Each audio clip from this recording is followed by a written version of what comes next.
स्वप्न रे बारंबार मूषा देखिबा शुभ कि अशुभ से संपर्क रे स्वप्नशास्त्र कौन कहती आसंतु सेथिरु 6टी कथा जानिबा।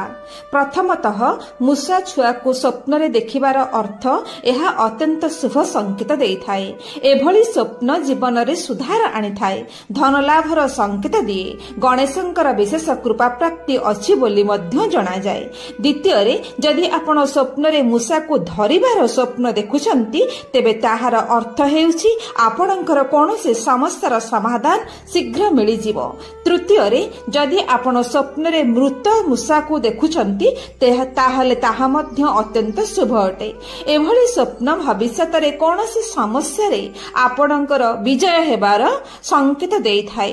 चतुर्थ रे स्वप्न रे कला मूषा जदि भयभीत होई दौड़ी जाउछि एभली स्वप्न आपण देखुछंती तेबे ताहा अशुभ बोली कहा जाए। एहा नकारात्मक स्वास्थ्य संबंधी समस्यार संकेत देइथाए। पंचम रे जदि स्वप्न रे बड़ मूषा आपण देखुछंती तेबे ताहा मध्य अशुभ बोली कहा जाए।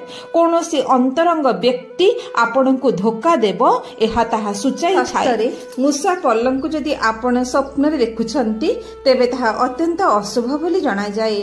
निज संपर्कयंक मध्य रे भूल बुझामणा और कैरियर रे समस्या आसीबार ताहा संकेत देइथाए।